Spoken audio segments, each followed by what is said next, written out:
Hey there, everybody. How's it going? Welcome back to another awesome episode of On the Throttle with Jackie Van Ham and my buddy Josh Troke out here bringing you all the breaking news going on in motorcycles and power sports. Back at my home office, back from the road. Oh my goodness, what an adventure. Filming a brand new web series that we are going to be launching here in the next month and some change.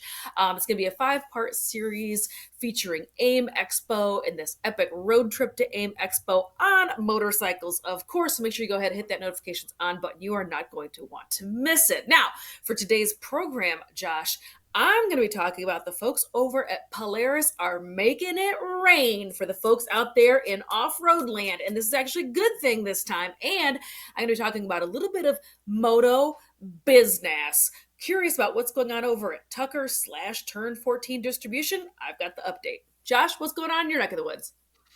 My neck of the woods is moving. This episode is going to be largely Chinese based, weirdly enough, especially after EICMA, but have no fear, there is an Italian flair to it. Of course, I've got to add that in. Of course, I expect nothing less, and I guarantee viewers that this will have something to do with some sort of off-road bike. So stay tuned. You're not going to want to miss that story and all of these awesome stories after this word from our sponsor.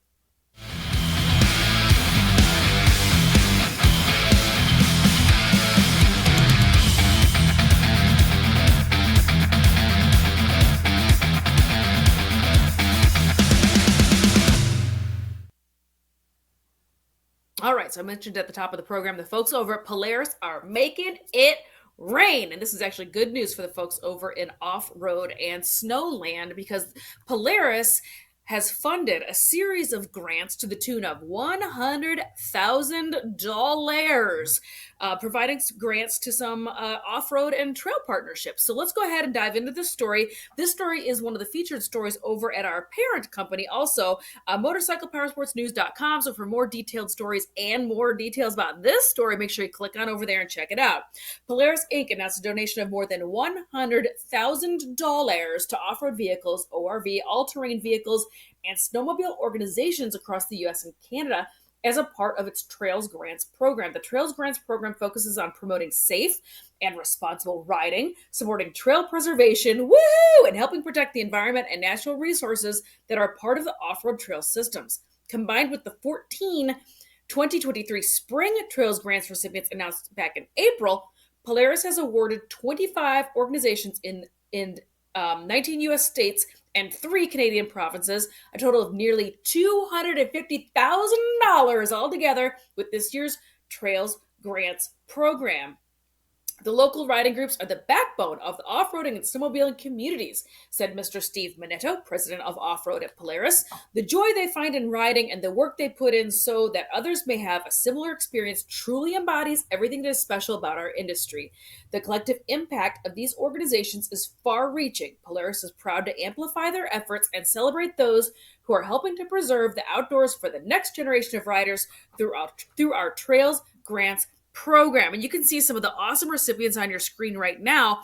So these are some of the different organizations that are out here either promoting safe riding, safe snowmobiling, or, and like as I keep, I applauded just a second ago, people that are updating trails, because this is a huge part of the off-road community. I had the good fortune of, while I was traveling this past week here with the folks at MPN, we stopped by and chatted with an organization in Farmington, New Mexico, and they mentioned that their club and a handful of other regional clubs, they belong to a Jeep and ATV, UTV side-by-side clubs. They pull them all together twice a year and they pay out of their own pocket. They host fundraisers and they end up renting huge dumpsters, like the great big huge construction dumpsters, and they fill up like 3, 4, 5 of these dumpsters just maintaining their trails, and they have to do this multiple times a year. And I mean, this all adds up. This is a big deal to keep these trails all like clean and clear, and they also pull all their organization together and they put up the signage so that way you know like which trail you're on and all that kind of good stuff. Anyway, the off-road folks that watch the show know what I'm talking about and how important this is. So I wanted to give a big shout out, a little bit of love to the folks at Polaris for funding this $250,000, $250,000 in grant recipients. And as you can see on your screen right now, the slide that's up right now, these are some of the awesome recipients that might be near you. So make sure you go click on over and go check out and go support some of these awesome off-road communities out there as well. Josh, I know you're a big off-road guy. What do you guys say about this? I know you've got an opinion about what goes out there and happens out there on the trails. What so many people don't appreciate is what goes into, like what you said, is the maintenance and stuff like that. And it's not just going out and getting dumpsters and collecting garbage. It's anything from local legislation to keeping trails open. It's the maintenance of trails in terms of, hey, look, this is getting too rutted. This is getting unmanageable. We've got to bring in dirt. We've got to move dirt. It's parking lot maintenance. It's sign maintenance. It's all these things that make it so we have access to do what we love. The fact that there is a handful of people that are willing to take on this arduous work, to me, is awesome. The fact that they've got money to put in the toolbox, awesome. Love it. Yeah, I thought it was just a really great story, and I love that they're, highlighting these recipients also. I thought that was really great. So, what you got going on for your first story day, Josh? So we are going to talk about something interesting, maybe a hair controversial, but a company from China is kind of surprising the bejabbers out of a lot of people, and it's been really, really interesting with what's going on. That being said, Kove released a motorcycle last year that is they ran it in Dakar last year. That is the bike that you're seeing on the screen. It is their 450 Rally. It is a single cylinder. It is set up as a rally bike.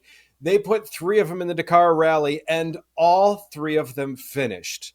Now, a lot of people talk about Chinese quality, and it's kind of a running joke. It's made of Chinesium. So, hey, these things all finished the rally. So the toughest race on the planet, mind you. So that being said, on the next slide here, this is one of the next things coming out from Kove. This is the 450RR. This is a 4-cylinder liquid-cooled 450cc, 71 horsepower, 29 foot-pounds of torque motorcycle. That was a mouthful. This thing buzzes up to 14,000 RPM is where you get that 71 horsepower. It has a curb weight of 364 pounds, so it's not the lightest thing on the planet, but it is by no means heavy. This has a slipper clutch, a quick shifter, fully adjustable KYB suspension, radial mount Brembo brakes, as you can see in the photo here, a 5-inch TFT, ABS, traction control, and something you wouldn't expect to find on a 450cc bike, launch control. This is, to me, this blows my mind that this bike is available. There's quality pieces on this.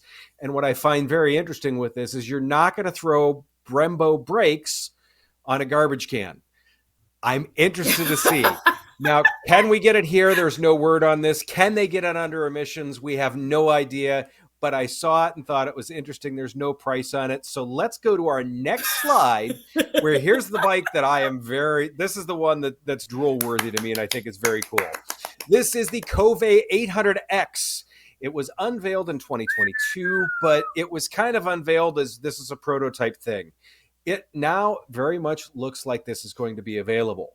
But once again, is it coming to North America? We don't know quite yet. This is a parallel twin liquid-cooled 800cc, which looks a lot like the CF Moto / KTM motor.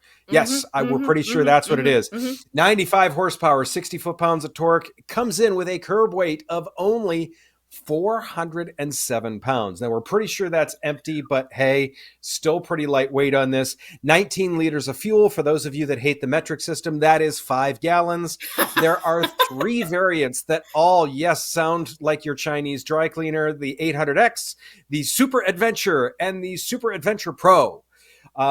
There's no price yet on this thing, but as good of a value as the 400 Rally bike has been, I think this is going to be interesting. Now, when I look at this picture and I think about the picture before, I love the fact that they have made this look similar to their rally bike. To me, the one before that, this front end of that is similar to the rally bike, which gives them a distinct look. And I love the fact that they're going with a look where you can say, look, I mean, you see opposed cylinders, you think BMW. You see long, swoopy nose, you think Kawasaki. This, to me, it's coming up with a look for them. The last slide that we have on this is something that was unveiled, a single cylinder, liquid cooled 250cc motorcycle. They did not tease this out 6 years ago like Triumph. This is going to be at 38 horsepower, 29 foot-pounds of torque, a curb weight of 238 pounds. There's a lot of companies that are just slapping Euro components on other bikes. This doesn't appear to be doing that, which I found very, very interesting.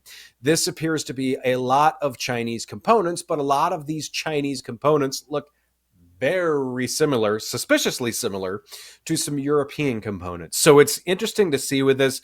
There's no price. It's going to be interesting to see. This is something that I don't think is going to get sanctioned for AMA races, but if you are the local hauler and want some good bike that's going to save on some components, then this may be the way to go. So now overall, why did I bring this up? Because there is a larger topic here. And Ashley, if you can send it back to this first slide. With this, Kove is an interesting company. It was started by a guy whose dream it was to race the Paris-Dakar Rally. That was his dream. And when he got too old to do that, he's like, okay, well, I'm going to build a bike and I'm going to have other people race my dream for me. What I find very interesting about this is so far the Kove's had pretty good reviews in terms of what people have seen with it, build quality, things of that nature. The really interesting point that has come up for me is that there's a lot of Chinese companies out there. Kove seems to be the only one that's racing, which to me kind of bodes to how serious they are. What are your thoughts, Jackie? Well, it's super interesting. And we've been talking about this Kove brand for about a year and a half or so now, Yep. since these first original photos leaked out about this really very, very cool rally bike with really premium bits and bobs on it. We're all waiting to hear about if it's coming to the US, what kind of price tag is it going to be? And it's really been burning down the internet with the adventure communities because what did this come in at?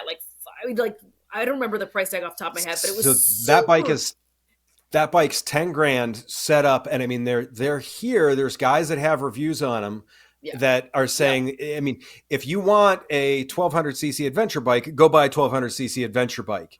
But this is now eating Suzuki's lunch money because this is where a lot of dual sport guys want to be.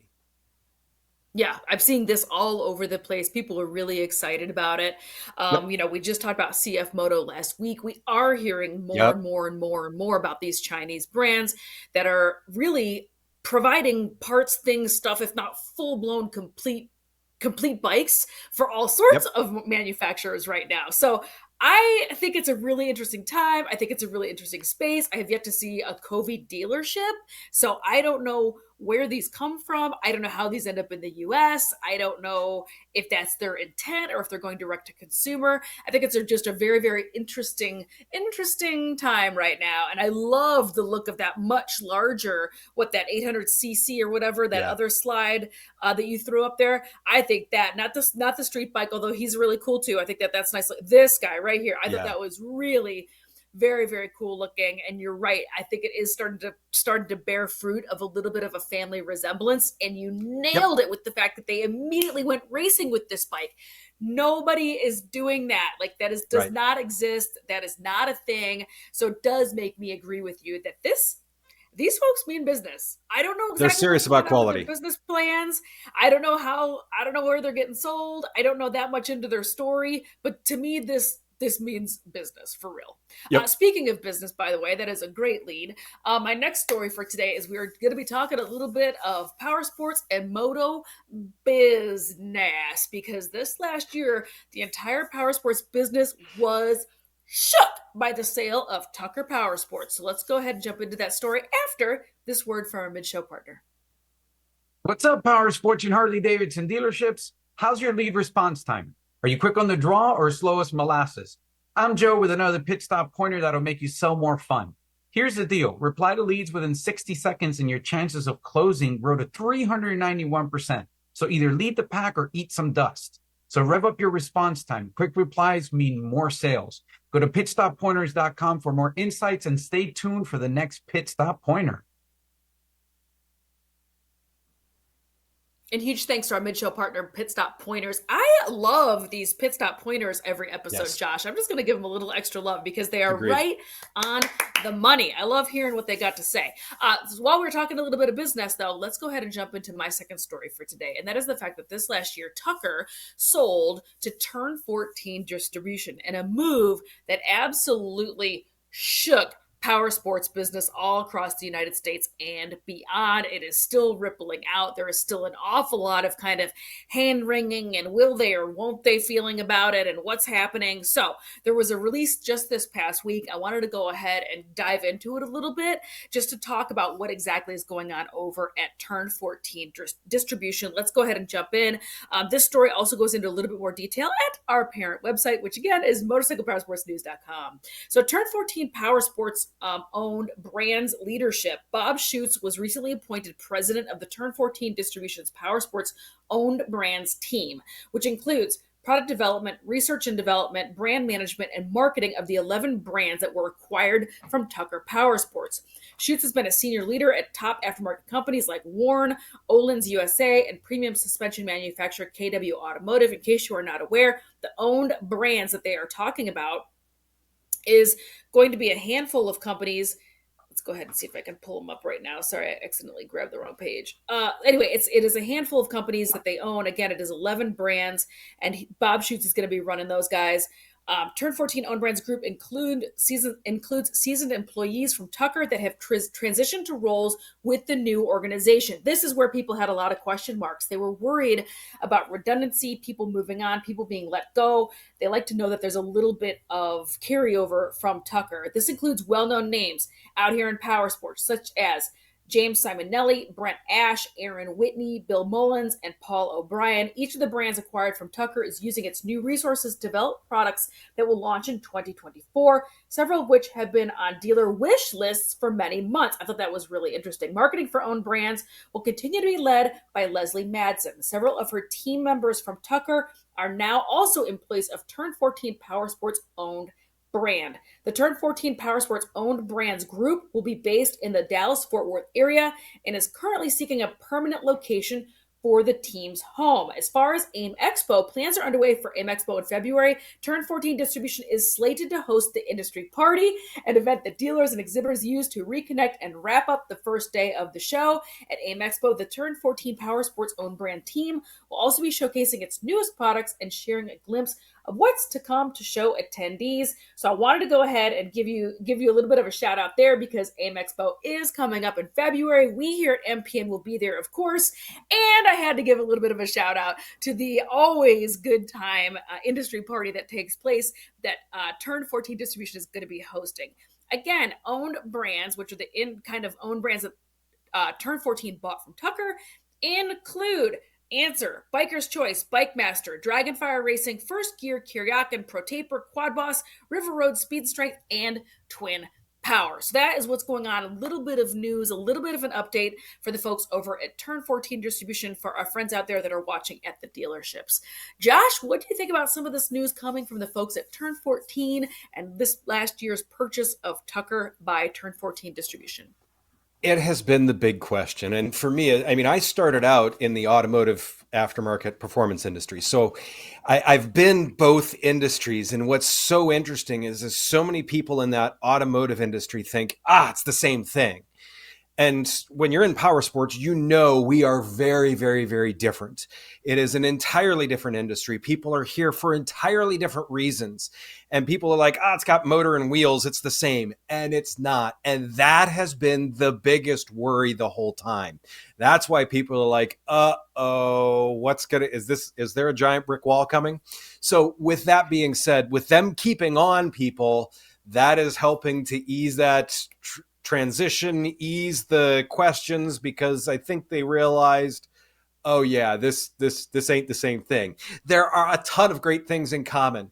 The distribution's the same, but the way the business works and the people in it, we different. We differ. We different breed out here. I totally agree with you, which is why I wanted to feature today that on today's story, because I was really very very happy to hear that they are bringing some people over. They are Yes. keeping some key players in place, and they're putting well-known names out here in power sports in leadership positions. So that's why I Yep. wanted to talk about it a little bit on today's show. I know we do have an awful lot of dealers out there that watch the program, so just wanted to give them a little bit of love and a little bit of power sports business news as well. Josh, what you got going on for your second story today? So, like I said, there's another Chinese thing, but it's an Italian based, but Chinese. So yes, at EICMA, Benelli announced a new adventure bike, and whereas so many of the new adventure bikes are large by huge with 700 horsepower and all these other things, Benelli came out with the BKX 300, which to me is a Ooh. pretty cool looking bike right here. So this is powered by a 292.4 cc. That point 0.4 is important when it's only 292. It is a liquid cooled 4-valve counterbalance single that produces 29.2. Once again, that 0.2 is important. Horsepower at 9,000 RPM and 18.1 foot-pounds of torque at 7,000 RPM. It is mated to a 6-speed transmission, and this is the big news with this. It meets Euro 5 plus emissions, which means, yeah, this can go places. This uses a steel double cradle frame, 41 millimeter upside down forks, monoshock rear, 7.1 inches of travel on both ends. This, Jackie, you will like. It is a 32.9-inch seat height. That being said, it is the comes standard with ABS and traction control. This uses a 19-inch front, 17-inch rear wheel setup, 364 pounds. So it is maybe a hair chunky for what it is, but still not terrible. It looks like it's carrying a bulk of the weight pretty low. This is expected to be in dealerships Q3 or Q4 of 2024. There's no pricing yet. No confirmation of North America. They're also working on 125 and 250cc versions, supposedly for some markets. Now, in this, the reason why I wanted to cover this is we both know Benelli makes good-looking bikes, as this one has shown.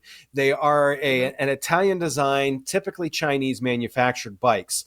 So they've got a unique quality with that. With this, while so many of the traditional off-road manufacturers, we'll call them, be it KTM, be it BMW, so many of those are going with these ginormous, 100 plus, 130 plus horsepower bikes. It's interesting to see a 29 horsepower bike because, to me, there are a ton of people out there that not only for license requirements would rather have something smaller, in the same sense that don't feel the need to have 130 horsepower, but they would like a little bit of wind protection because they like to ride upright. They occasionally like to go off-road. So to me, this is a very, very interesting prospect. I think it looks awesome. I think we're going to see a lot of these in front of Starbucks, especially around colleges. But to me, I think it is a cool looking bike. As soon as I saw it, I thought, you know what? This does check a lot of interesting boxes. I am hoping to see this here. This is another one of these halo things that I like to wish on. I'm pretty sure from the I'm hearing you like it. Is that a good assumption over there, Jackie? Yes, I think this is very cool looking, Josh. I wouldn't have pegged you to pull this guy out of the stockpile, but this is really interesting. This is really interesting to me, and there's a couple points that I want to make. Number one, does this scream adventure to me? Honestly, no, it does not. But it does give me a little nod, a little vibe, a little feel of adventure, but it's super modern looking to me. This would not have shocked me if this came out of someplace like Husqvarna. This reminds me a bit of some of like that 401 styling, the smaller street bikes. This is really a very interesting odd duck for me. It's really mishmash. It's got the upright riding position. It's a naked bike, but it's got a little bit of like adventure vibe going on. And I agree with you. There is a huge need out here. I hear it all the time from people that are either just getting into motorcycling or are relatively new riders. They love the look of the adventure bikes. but either don't have the wallet or don't have the skill set or don't have the interest in wrestling around 130 horsepower horsepurs and 550 600 plus pound bike. They don't have an interest in it. They need something that is smaller, but they still want that cool adventure vibe. I think this is really, really very interesting and very fascinating. I am very curious to see this in real life, and bravo for featuring it on the show today. I think this is very cool. Thanks. Yeah, bravo. High fives, as always, Another Josh. fun one. Yeah, another fun one. Another fun one out here. I know. I love this time of year. EICMA, everybody's releasing all these very interesting little tasty tidbits. Yes. We have to wait and see if these all make it our way across the pond and into the U.S. market. Benelli does have distribution here in the U.S. However, I have definitely seen dealerships and I've seen Benelli bikes out here on the road. So that is a very real thing. So I'll be keeping an eye out. The minute that these land here in the U.S., Josh and I will be featuring these here on the show and are more than happy to bring you all of the breaking news going on out here in motorcycles and power sports. As always, thanks for tuning in, and make sure you hit that click that like, share, subscribe, on notifications, do the things and the stuff, and we will see you all next week. Have a great Thanksgiving holiday, everybody. See you next week.